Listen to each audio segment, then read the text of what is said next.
El padre Rafael Uribe era un agustino, un hombre con gran dotes, abogado en leyes civiles y abogado en leyes canónicas. Fue responsable del tribunal eclesiástico cuando se inició, antes de que subiera el padre Ernesto David González, el DOC, como le llamamos. Él le tocó, digamos, iniciar, picar piedra, como decimos. Pero era un hombre, digamos, huraño, un hombre seco, que nunca mostraba emociones. Y un día yo, como seminarista del segundo año de teología, me tocó acompañarlo en su despedida, ahí en la parroquia de la Resurrección. Quienes ubican la parroquia de la Resurrección saben que atrás del templo parroquial, a 2 cuadras, hay un centro cultural de vitro, porque esas colonias son de vidriera. Y ahí fue una comida, la gente de la parroquia con el regalo de las palabras, de algún bailable. Y estaba don Rafael ahí, simple y sencillamente estaba quebrado. Don Rafa estaba llorando. Nunca lo había visto yo emocionarse. Y cuando él me mira, me dice, oye Rogelio, dice, ¿sabes que quien dice que es fácil despedirse o nunca se ha despedido o no sabe lo que dice? Así como preámbulo, ahí te pongo también 2 fotografías, esas son mías.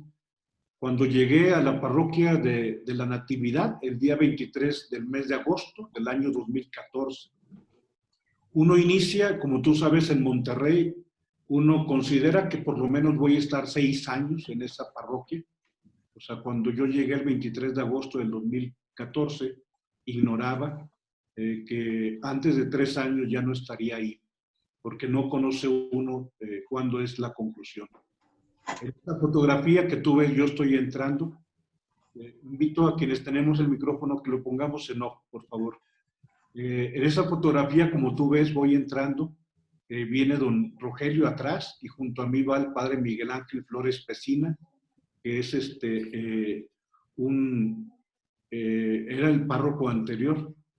Y atrás de Monseñor Rogelio venía el entonces seminarista Jorge Cavazos, ahora ya el padre Jorge Cavazos, también llamado Borre. Y pues bueno, así es como estábamos. Y en la otra fotografía aparezco yo con mis 2 remolinos. Ahí pues yo no puedo negar mi remolineidad, voy a decirlo de esa manera.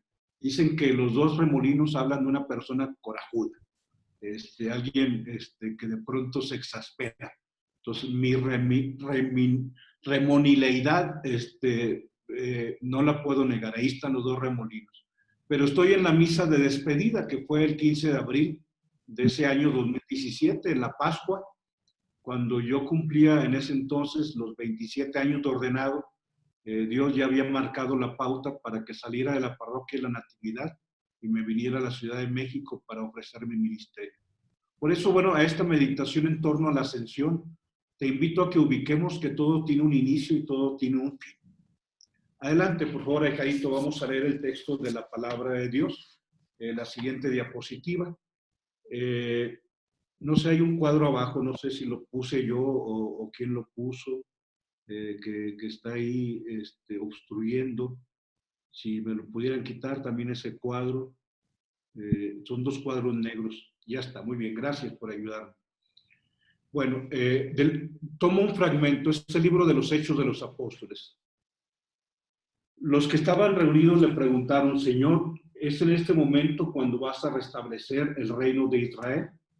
Él les contestó, a vosotros no os toca conocer el tiempo y el momento que ha fijado el Padre con su autoridad, sino que recibiréis la fuerza del Espíritu Santo que vendrá sobre vosotros y seréis mis testigos en Jerusalén, en toda Judea y Samaria y hasta los confines de la tierra. Y dicho esto, fue levantado en presencia de ellos y una nube le ocultó a sus ojos. Estando ellos mirando fijamente al cielo mientras se iba, se les aparecieron 2 hombres vestidos de blanco que les dijeron, Galileos, ¿qué hacéis ahí mirando al cielo? Este que os ha sido llevado, este mismo Jesús, vendrá así tal como le habéis visto subir al cielo. Palabra de Dios. Te alabamos, Señor. Bien, Es un fragmento porque el texto de la primera lectura es bastante largo. Ya en la tarde compartiré algunos elementos de esta lectura o también del Evangelio, que es Mateo 28 del 16 al 20, no, de Mateo 20, 28 del 16 al 20, sí, pero lo compartiremos en la tarde. Aquí es el momento donde Jesús es levantado en presencia de ellos y una nube lo oculta a sus ojos. Los apóstoles, bueno, se quedan pasmados, se quedan ahí de pie, se quedan sin saber qué hacer y los hombres vestidos de blanco les piden que no se queden parados, sino que saber que el Señor va a cumplir su palabra y va a regresar. Bueno, los invita a regresar a Jerusalén. Adelante, hablemos acerca de la transitoriedad de todo lo que vivimos en el tiempo. Tú y yo sabemos que cuando iniciamos un camino, este tiene un principio e incluye un final. Cuando tenemos una competencia, desde que éramos niños o jóvenes o en el seminario, sabemos que toda competencia tiene una señal de salida e incluye una meta por cruzar. Tú sabes que cuando abrimos un libro tiene una introducción y tiene una conclusión.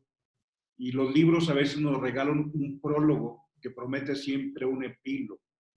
Generalmente la introducción suele ser una especie de síntesis de lo que el libro va a presentar, mientras que el prólogo suele ser una idea fuerte que yo quiero manejar, como para que en una idea yo sintetice todo. Pero bueno, también sabemos que los días tienen amaneceres y los días tienen anocheceres. Sabemos que la jornada cotidiana tiene una aurora y tiene un ocaso. Sabemos que las estaciones nos ofrecen la primavera, pero ya acusa la factura del invierno. Sabemos que toda obra musical posee una obertura y posee una nota final. Digamos, ese es el elenco de nuestra vida. Adelante, por favor, David. Tenemos que ubicar este elemento de la transitoriedad. No obstante, parece que tú y yo en todo hemos comprendido que hay un principio y un fin, menos en nuestra vida, ¿sí?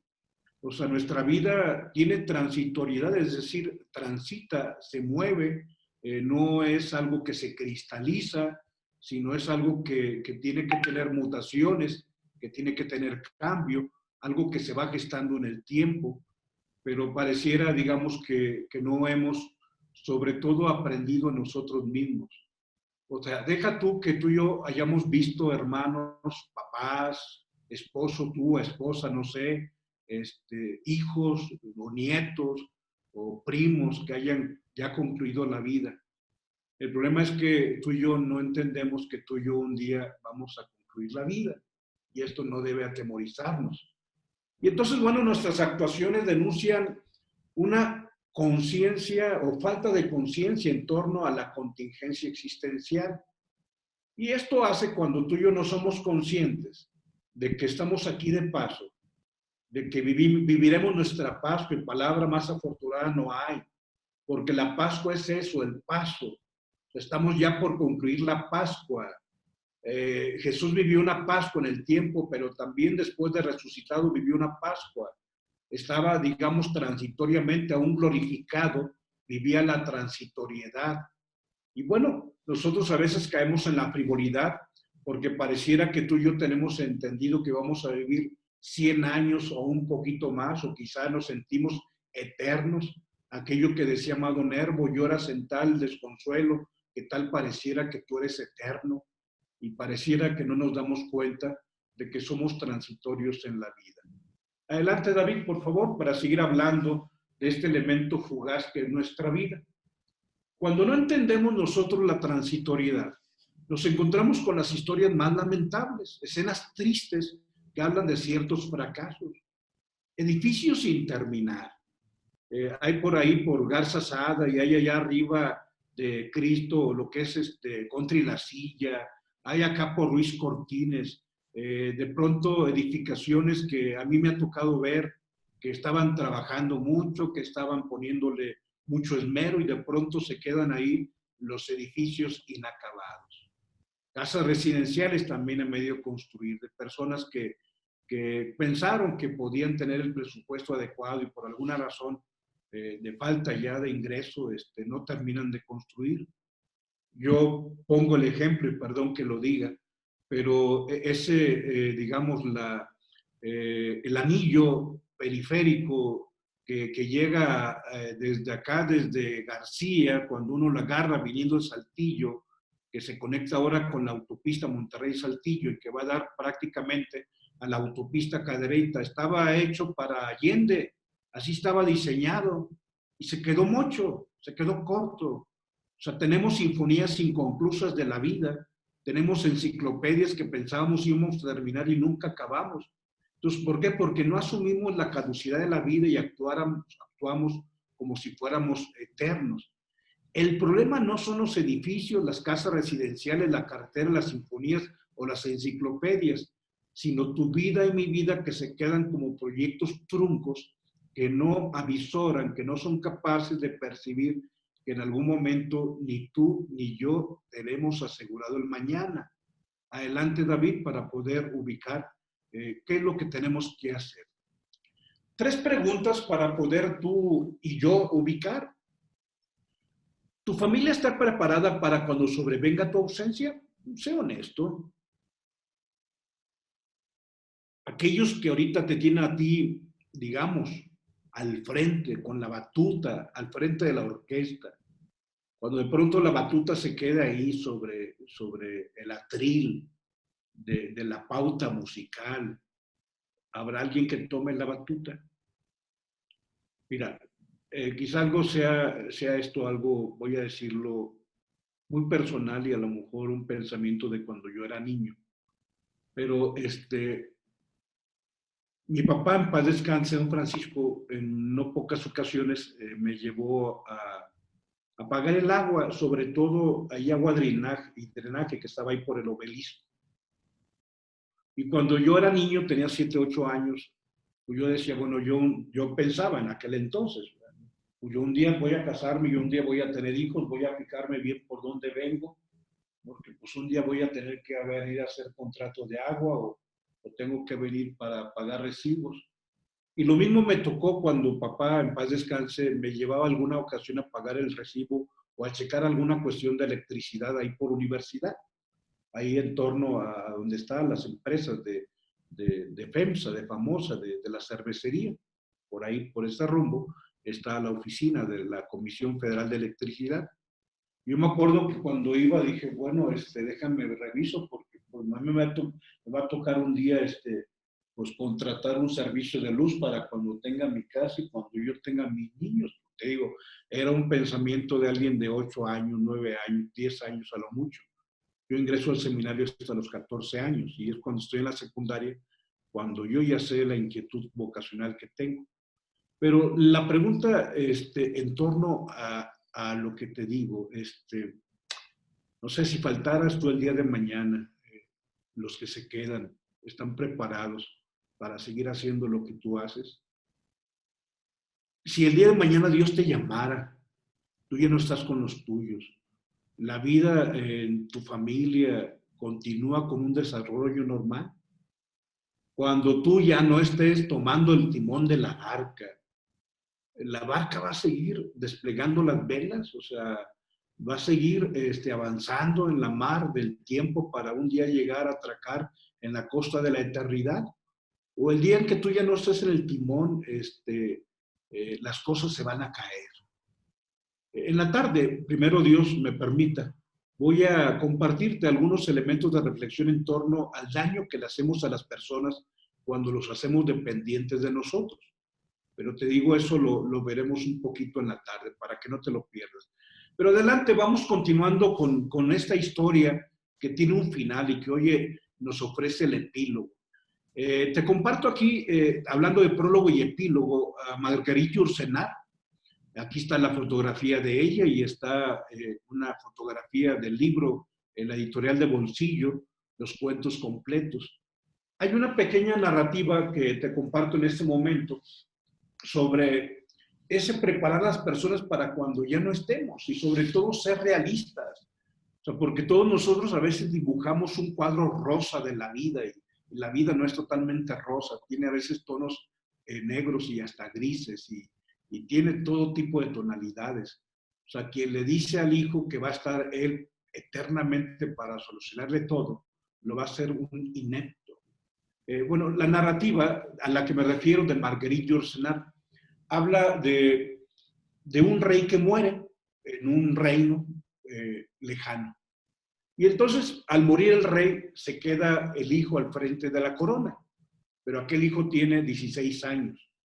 Le faltaban 2 años para llegar a la mayoría y entonces asumir el reino que su padre le había heredado ante la muerte de aquel monarca. Y entonces, bueno, al quedar menor de edad, lo que hace el consejo de los sabios del pueblo fue ponerlo a él bajo los mejores intelectuales que lo fueran preparando para cuando asumiera el gobierno del reino. Y mientras tanto, pusieron a unos regentes, 3 personas para que rigieran, fueran regentes del reino, mientras que aquel monarca en ciernes, que le faltaban 2 años para asumir el reinado, pues se fuera preparando.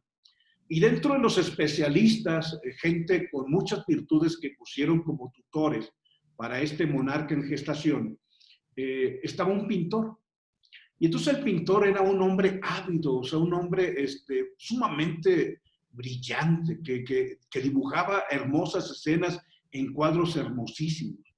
Aquel rey, obviamente para proteger la sucesión, se quedó intramuros, o sea, dentro de las murallas, y no le permitían salir extramuros, más allá de las murallas, solamente hasta que ya fuera mayor de edad y entonces con la potestad pudiera defenderse, obviamente con su gente de cualquier conato de alguien que quisiera quitarlo del medio.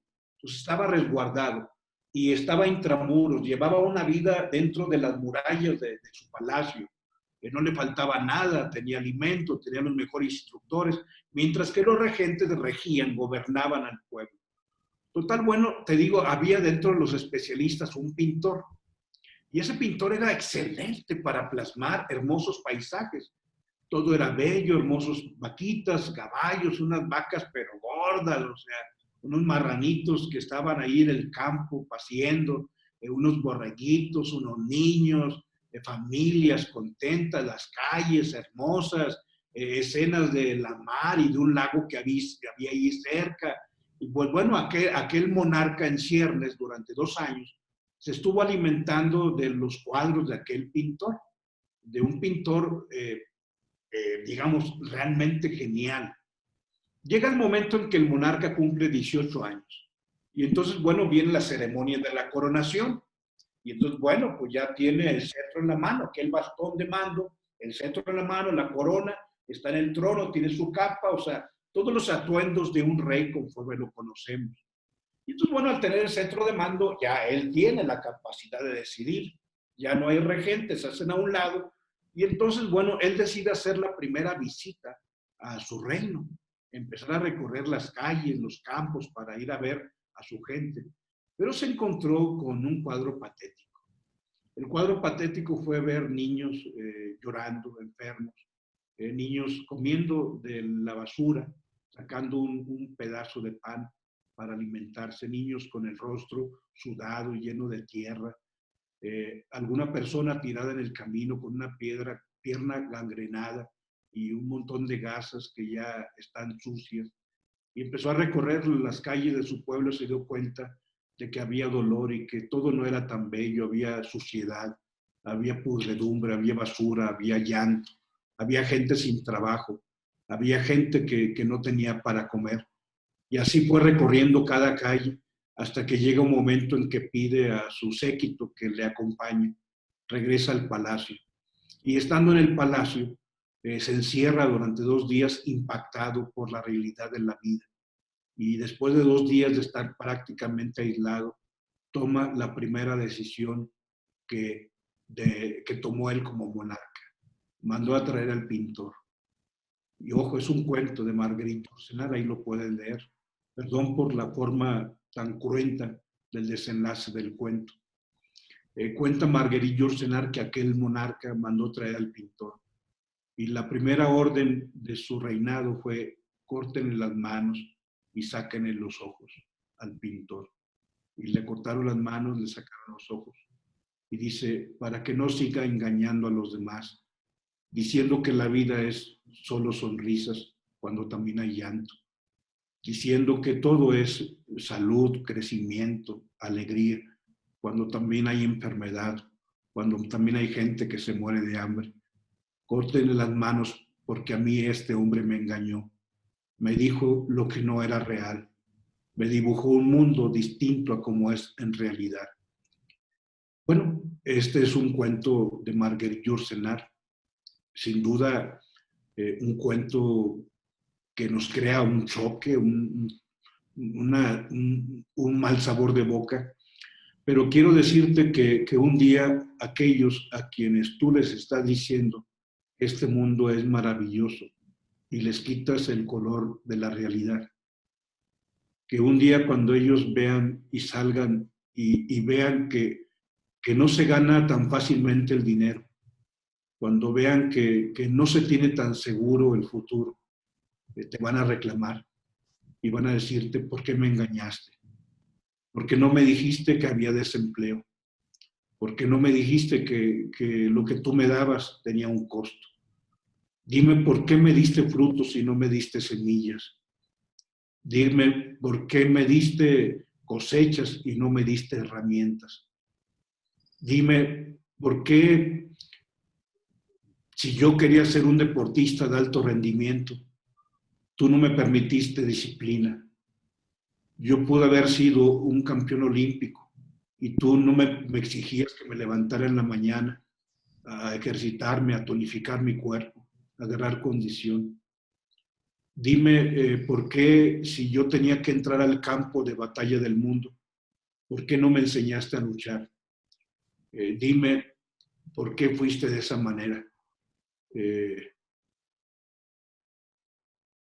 Todo tiene un prólogo y todo tiene un epílogo. El Señor hoy asciende a los cielos. Adelante, vayamos aterrizando nuestra reflexión. Este prólogo y este epílogo nos exigen que debemos tener en primer lugar esta actitud, vivir nuestra vida en perspectiva. O sea, tomar conciencia de la transitoriedad, de que esto tiene inicio y tiene fin, pero que también el tiempo es inexorable. Lo que no enseñas a tus hijos de niños, ya después no lo van a aprender. O sea, si tú no los vas enseñando incluso con la exigencia ahorita, el día en que quieras exigirles, será imposible. Entonces, podremos detenernos a pensar en las consecuencias de las cosas que erróneamente estamos evitando a las personas queridas. Por eso vivir en perspectiva es avistar el día de mañana. Vivir en perspectiva es ser previsores, sensibilizarnos de la fugacidad de tu presencia y mi presencia al lado de los seres queridos, reitero.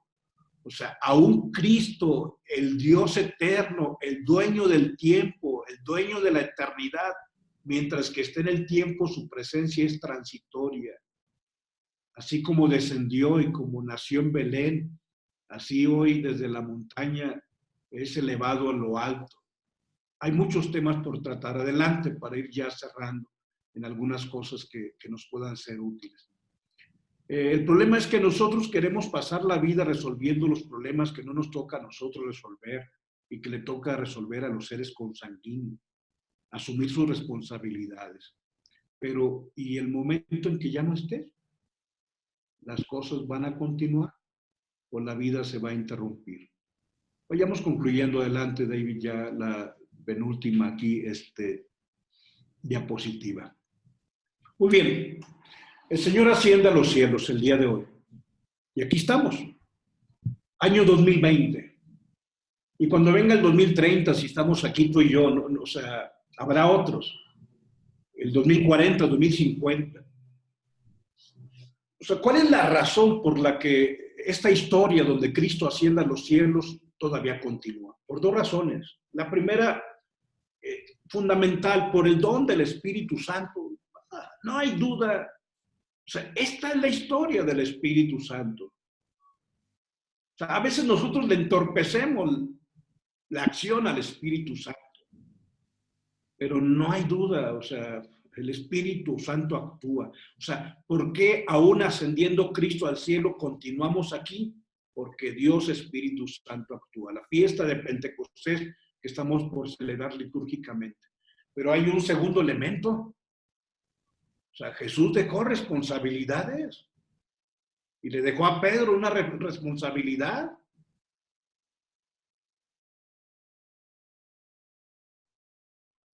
Si queremos que la historia continúe, claro, Dios nos va a ayudar, pero ve dejando responsabilidades sobre los hombros de tus seres queridos. Si tú quieres que tus hijos vivan con responsabilidad, tienen que tener los pies en la tierra. Pero para que tengan los pies en la tierra, delégales ciertos trabajos donde se cansen, donde se levanten temprano, donde se disciplinen. Quien no tiene responsabilidades sobre los hombros, no tiene los pies en la tierra. En nombre del Padre, del Hijo y del Espíritu Santo. Amén. Adelante, David, por favor. Muchas gracias. Pues bueno,